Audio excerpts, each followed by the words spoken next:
Cancer வந்துட்டு மாமாவுக்கு இருக்கு சார். நான் மோஷன் போடுறதுல மலாய் குடலில் இருக்குது சார். அது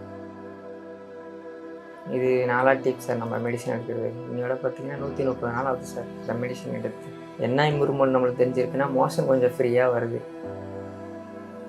ப்ளட்டும் பார்த்தீங்கன்னா முன்ன 5, 6 இப்படி தான் இருக்கும். இப்போ 9 பாயிண்ட் இருக்குது. ப்ளஸ் டயட் வந்து காலையில் பார்த்தீங்கன்னா ரெகுலராக டிஃபன், மதியம் பார்த்தீங்கன்னா ஃபுட்டு சாப்பாடு, ஒரு 11 மணிக்கு ஒரு ஜூஸு மாதுளை ஜூஸ் கொடுத்துரும். என் பேர் எஸ் மனோஜ்குமார் சார். கேன்சர் வந்துட்டு மாமாவுக்கு இருக்குது சார். மாமா பேர் வந்து மணி, அவருக்கு 43 சார்.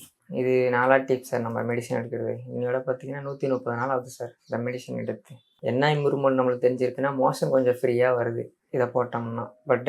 ப்ளட்டு வெள்ளை அணுக்கள் இது வந்து அந்த லெவல் குறையாமல் இருக்குது சார். அவர் எப்படி ஃபீல் பண்ணுறாருன்னா, கட்டி இம்ப்ரூவ்மெண்ட் வந்துட்டு கொஞ்சம் மாற்றம் மாறுது அப்படின்னு சொல்கிறாரு. இல்லை, கட்டி முன்னைக்கு வந்து வெளியே இருந்துச்சு சார், இப்போ கொஞ்சம் உள்ளே இருக்குது.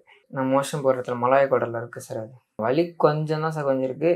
இந்த மோஷன் ரொம்ப கஷ்டமாக வரும், இப்போ கொஞ்சம் ஃப்ரீயாக வரும் இந்த டேப்லெட் எடுத்ததுலேருந்து.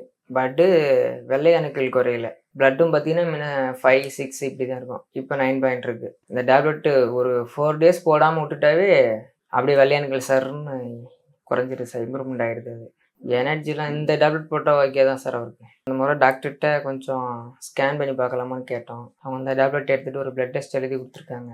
அதை எடுத்துகிட்டு பாருங்க, நான் என்னென்னு சொல்கிறேன் அப்படின்றாங்க சார். இன்னும்லாம் நைட்டில் மோஸ்ட்லி கோதுமை தோசை, அந்தமாரி ராகி மாவு அந்தமாரி எடுத்துக்கிறார் சார். காலையில் இட்லி தோசை அந்தமாரி சாப்பாடு ஏதோ ஒரு தான் சார் எடுத்துக்கிறாரு. சார் டயட் வந்து காலையில் பார்த்தீங்கன்னா ரெகுலராக டிஃபன், மதியம் பார்த்தீங்கன்னா ஃபுட்டு சாப்பாடு, ஒரு 11 மணிக்கு ஒரு ஜூஸு மாதுளை ஜூஸ் கொடுத்துரும். அதேமாதிரி ஈவினிங் பார்த்தீங்கன்னா கோதுமை தோசை, ராகி மாவு, அப்படிலாம் கோதுமை ரவை அந்தமாரி ஃபுட்டு சார். சாப்பாடு ஒரு தான் சார். காட்டில் தான் சார், விவசாயம் தான் சார். நடந்து போவார் வருவார், ரொம்ப நேரம் உட்கார முடியாது சார்.